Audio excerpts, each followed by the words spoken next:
A German shepherd fighting for his life in a raging river. An elderly man with nothing left to lose when their paths cross. A story of extraordinary courage unfolds that will leave you breathless. What happens when this brave soul risks everything to save a dog everyone else had given up on? And the heartbreaking twist that follows will make you question everything you know about loyalty and sacrifice.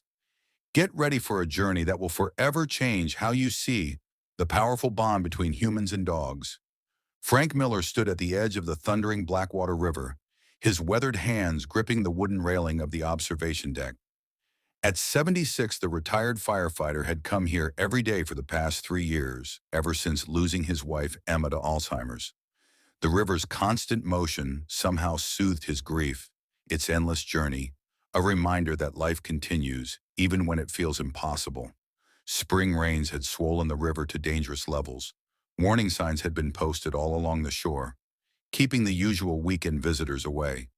Frank welcomed the solitude, the roar of the water drowning out the emptiness in his heart. That's when he heard it, a desperate howl barely audible above the river's rage. Frank scanned the churning waters, his eyes still sharp despite his age. 30 yards upstream, something dark thrashed against the current. "Dear God," Frank whispered, realizing it was a German shepherd, fighting desperately to keep its head above water. Without hesitation, Frank moved along the shore, keeping pace with the struggling dog. The animal's eyes wide with terror, locked with his for a brief moment. In that instant, Frank saw a will to live that mirrored his own buried desire to find purpose again. The river bent sharply ahead, creating a deadly section of rapids. If the dog reached that point, there would be no hope. Frank's mind raced back to his rescue training, calculating odds and options as the dog was swept closer to certain death.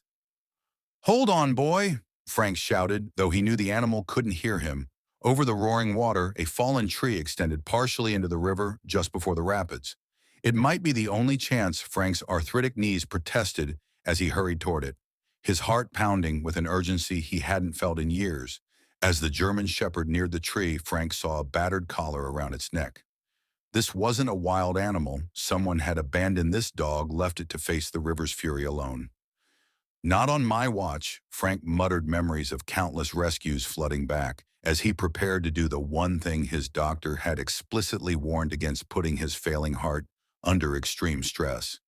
But in that moment, looking at the dog's fading struggles, Frank knew that some risks were worth taking, even if they came with the highest price.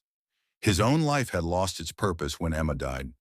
Perhaps saving this one life could give meaning to what remained of his. He took a deep breath, felt the familiar tightness in his chest, and stepped toward the water's edge. If this was to be his final act in this world, at least it would be one of courage. The freezing water hit Frank like 1,000 needles as he waited in gripping the fallen tree for support. The river tugged at his legs with frightening strength, threatening to sweep him away with each step. His chest tightened, a warning sign he chose to ignore. "Come on, old man," he growled to himself. "One last rescue." The German shepherd was being carried directly toward him, its powerful legs paddling frantically against the current. Frank could see now it was a male dog, young but fully grown, with striking markings across his face. Each passing second brought the animal closer to exhaustion. Frank secured his position, bracing his feet against submerged rocks. The dog was only 15 feet away now, but the current was pushing him toward the far side of the tree. If he missed this chance, the rapids awaited. "Here, boy," Frank called, his voice carrying a command authority from years of service.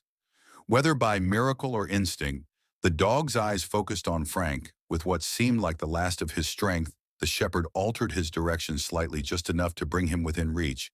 As the dog swept past, Frank lunged forward, plunging deeper into the icy water. His fingers brushed against wet fur, then closed around the collar. The sudden weight nearly pulled him off balance. The current now working against both of them, pain shot through Frank's left shoulder as he struggled to maintain his grip on both the tree and the dog. The shepherd wasn't fighting him, but his waterlogged weight strained against Frank's aging muscles. "I've got you," Frank gasped, slowly pulling the dog closer on the riverbank. A young couple had appeared, attracted by the commotion. "Sir, hold on!" the man shouted, scrambling down the embankment. Frank barely heard them. His world had narrowed. to this single task, saving this one life when he couldn't save his wife's. With a tremendous effort, he maneuvered the dog toward the shore, fighting against the current that seemed determined to claim them. Both the young man reached the water's edge, extending a branch grab. This Frank guided the German Shepherd closer to shore. Where the current weakened, the dog found footing on the rocky bottom, his legs trembling with exhaustion. Together they struggled the final few yards until the shepherd collapsed on solid ground. His chest heaving, only then did Frank allow himself to acknowledge the crushing pressure in his chest. The warning signs his body was sending, he slumped down beside the dog, soaked and shivering. "You did it, sir," the woman exclaimed, draping her jacket over Frank's shoulders. Frank placed a gentle hand on the German shepherd's heaving side. The dog turned his head weakly, his amber eyes meeting Frank's. There was something in that gaze, recognition perhaps, or the universal language of survival. "We did it," Frank corrected, unaware that their journey together had only just begun. Frank's small riverside cottage welcomed an unlikely guest that evening. The German shepherd lay wrapped in towels before the fireplace, his powerful frame still trembling occasionally from his ordeal, after the young couple had helped them both to Frank's home. They'd insisted on calling a vet, but Frank had declined. "I know enough," he told them, thanking them for their help, but sensing the dog needed calm more than anything now. Alone with the animal, Frank examined him more carefully. No tags on the worn collar ribs, visible beneath his wet coat, and several old scars telling stories of previous hardships. Despite everything, there was a dignity in how the dog held himself, even in exhaustion.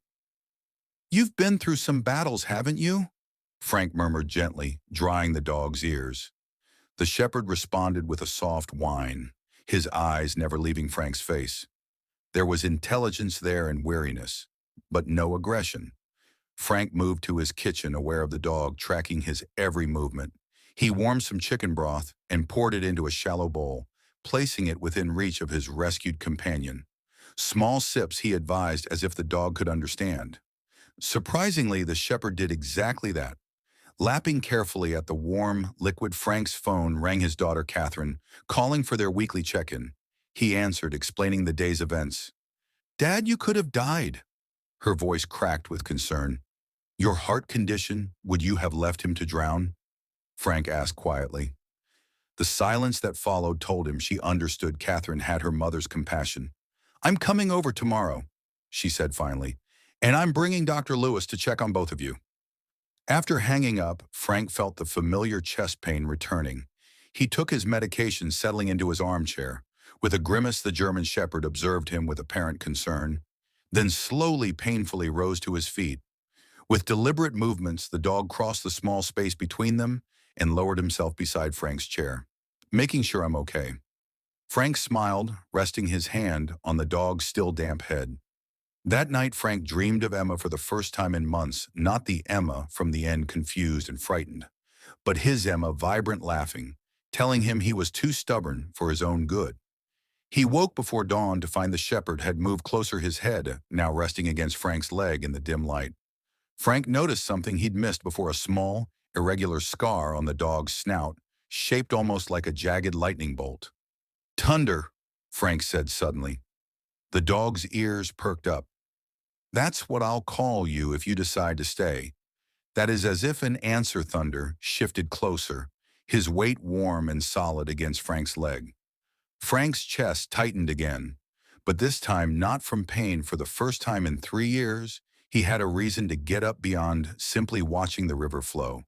But as morning light filled the cottage, Frank couldn't ignore the whirring rhythm of his heartbeat. Irregular and strained from yesterday's exertion, he looked down at Thunder, wondering if he'd saved this life only to leave it alone again soon. By afternoon, dark clouds gathered over the valley, mirroring the concern on Catherine's face as she entered Frank's cottage. Dr. Lewis, the local physician who had been treating Frank for years, followed close behind, medical bag in hand. "You look terrible, Dad," Catherine said, embracing him carefully. Thunder observed from the corner, alert but cautious around the newcomers. Dr. Lewis noticed the dog immediately. "So this is the reason for your river adventure?" he remarked, setting down his bag. "May I?" he asked, gesturing toward Thunder. Frank nodded to his surprise. Thunder allowed the doctor to approach, remaining still, as Dr. Lewis examined him with gentle hands. He's dehydrated, undernourished, but no serious injuries that I can see, Dr. Lewis concluded. Remarkable survival instinct. Now let's look at you, Frank. The examination was brief but thorough. Frank knew what was coming before the doctor even spoke. Your heart rhythm is significantly irregular, Dr. Lewis said gravely. Blood pressure is too high, the strain from yesterday. Just tell me straight. Bill, Frank interrupted. Dr. Lewis sighed. You need to be in the hospital. Frank, what you did was brave, but it put tremendous stress on your heart. I'm concerned about potential damage. Catherine's eyes filled with tears. Please, Dad. Listen to him outside. Thunder rumbled as the storm approached the German.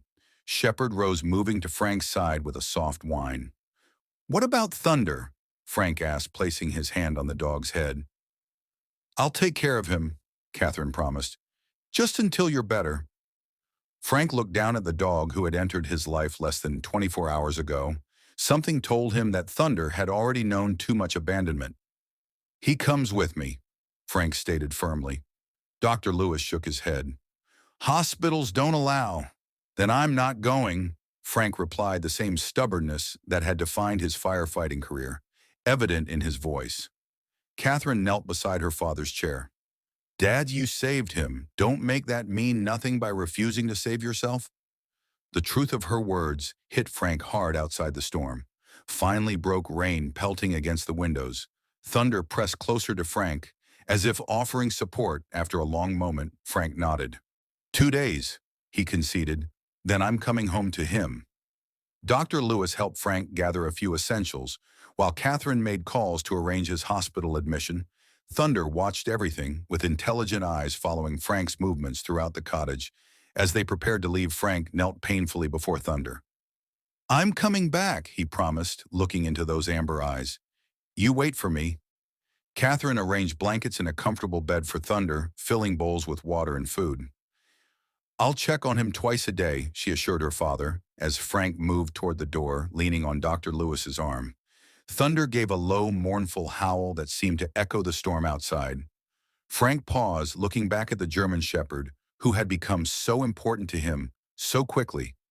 2 days, he repeated, his voice breaking slightly. Just 2 days. Neither man voiced what they both feared, that Frank's heart might not allow him to keep that promise. Thunder paced the cottage all night, pausing occasionally at the door or windows, his ears alert for any sound that might signal Frank's return. The storm had passed, leaving behind an eerie silence broken only by the distant murmur of the river. Catherine had visited in the evening, bringing fresh food and attempting to comfort the anxious dog. He's stable, she had assured Thunder, as if he could understand her words. Dad's tough, he'll be back soon. But as the night deepened, Thunder's restlessness grew. He ignored the comfortable bed Catherine had prepared, choosing instead to lie beside Frank's empty chair, where the old man's scent lingered at the county hospital 10 miles away. Frank lay awake as well, surrounded by the beeping monitors and antiseptic smells that reminded him too much of Emma's final days. The doctors had confirmed what Dr. Lewis suspected: the exertion of the rescue had strained his already weakened heart. They spoke in hushed tones about monitoring and medication adjustments, but Frank recognized the concern in their eyes. You have a remarkable daughter, the night nurse commented as she checked his vitals at 2 a.m. She called twice already to check on you. Frank nodded, thinking not of Catherine but of Thunder, waiting alone in the cottage. There's someone else waiting for me too, he said softly as dawn approached. Thunder's behavior changed. He moved to the cottage door, scratching at it with increasing urgency. When that produced no results, he began to howl, a sound so mournful it woke Catherine in her home half a mile away. By the time she arrived at the cottage, Thunder was gone. The door remained locked, but an open window with a torn screen told the story. Thunder? Catherine then called, stepping onto the porch, but the German shepherd had vanished into the misty morning. She pulled out her phone, hesitating before dialing the hospital. Her father didn't need more stress, but she knew he would want to know at the hospital. Frank was arguing with his doctor when Catherine's call came through. You can't just discharge yourself, the physician insisted. Your condition requires. Frank held up a hand as he answered his phone. Catherine, what's wrong? His daughter's voice trembled as she explained Thunder's disappearance. Frank closed his eyes in unexpected pain, worse than his physical symptoms, washing over him. He thinks I abandoned him, Frank whispered after ending the call. The young doctor looked confused. Your dog, I'm sure your daughter will find him. You don't understand, Frank said, struggling to sit up. He's been abandoned before I promised him I'd come back, Mr. Miller. You need to stay calm your heart. My heart's already breaking.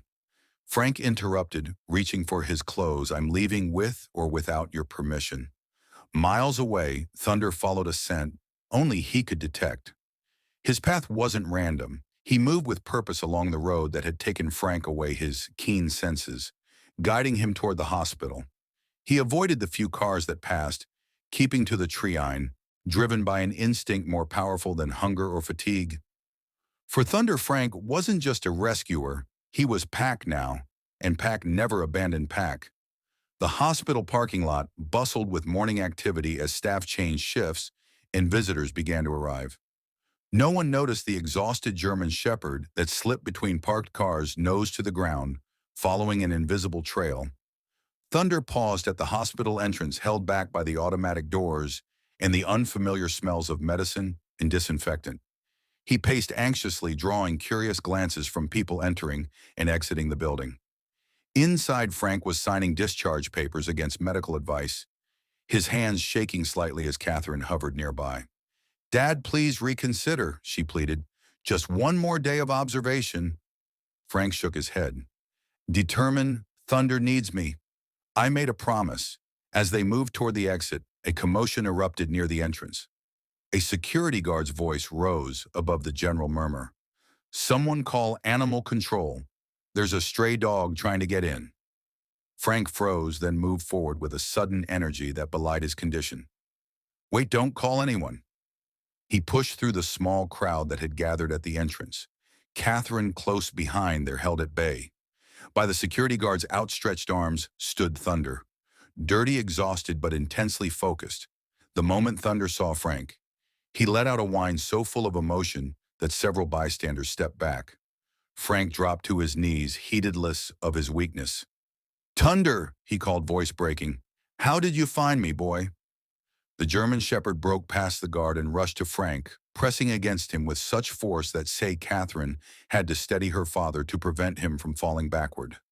Thunder's entire body trembled with joy, his tail whipping back and forth as he covered Frank's face with frantic licks.